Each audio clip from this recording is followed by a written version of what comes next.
The Frogs and the Ox from Aesop's Fables, business strategy lessons from timeless wisdom.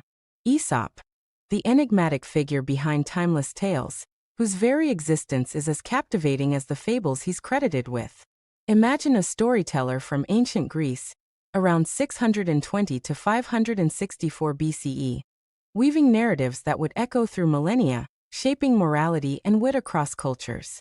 Aesop's fables, those seemingly simple tales of talking animals, are surprisingly rich with wisdom that can be directly applied to the complex world of modern business.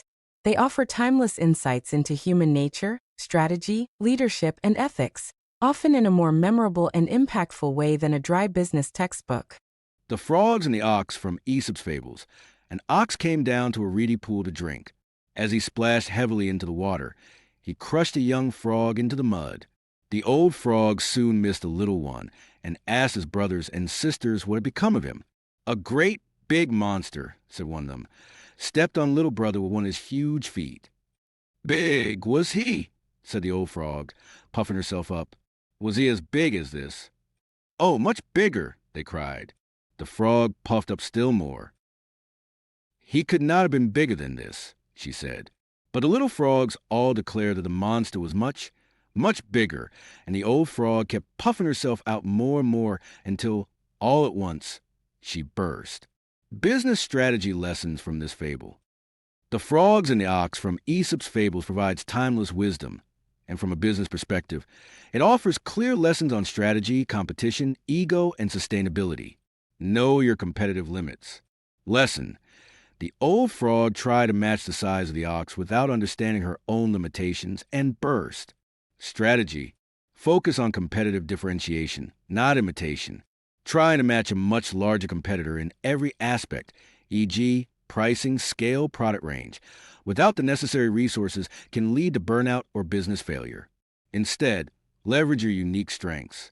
Example: a small business shouldn't try to outprice Amazon. Instead, it could focus on superior customer service or niche expertise. The illusion of grandeur: why value truly matters. The young frogs were mesmerized by the ox's imposing stature, convinced that size equated to ultimate power. But the ox, unburdened by their awe, simply went about its day. What impresses us isn't always what holds the most worth. Focus on what truly adds value, not just what catches the eye. Strategy: focus on value, not just volume. Organizations should prioritize value creation, customer impact, and brand loyalty over simply measuring success by metrics like market share or revenue. Achieving significant size does not inherently equate to superior performance or sustainable success. Example: boutique firms often outperform large agencies in client satisfaction due to personalized service. Avoid ego-driven decisions. Ego and pride can be detrimental to sound decision-making, as illustrated by the old frog who, driven by an inflated sense of self, engaged in irrational competition that ultimately led to her demise. Prioritizing ego can result in self-destructive outcomes. For sustainable success, strategic choices should always be based on objective analysis and rational assessment, not personal pride. Strategy: remove ego-driven leadership. Decisions based on pride or proving oneself, rather than data and strategic fit, often end badly. Promote a humble, learning-oriented culture. Example: CEOs who ignore market feedback to protect their ego often lead companies into decline. Assess before you react. The strategic imperative. In today's dynamic business environment, prudent assessment must always precede reaction. The impulsive response of the old frog, acting solely on emotion without fully grasping the situation, serves as a critical cautionary tale. Such unmeasured reactions can lead to missed opportunities, misallocated resources, and ultimately detrimental outcomes.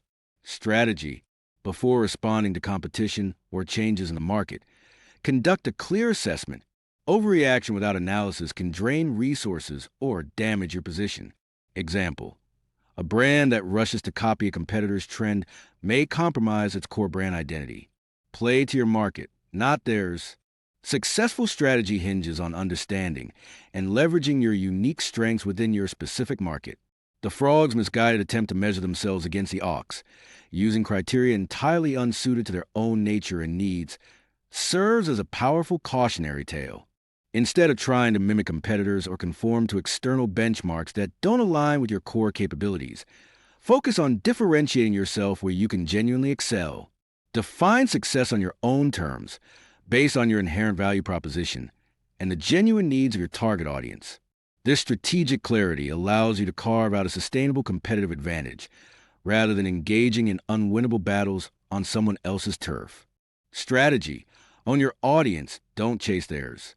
Concentrate relentlessly on your true target customers, not competitors. Attempting to capture the same audience or replicate the market strategy of a large brand often misaligns with your unique value proposition. This approach ensures your efforts and resources drive impactful results for your business, not dilute them chasing someone else's success. Example: a local coffee shop should emphasize community and craft, not try to compete with Starbucks' global strategy. Thank you for watching. If you found value in our insights, please help us amplify them. Like, subscribe, and share to ensure these deconstructions of overlooked wisdom reach all who can benefit.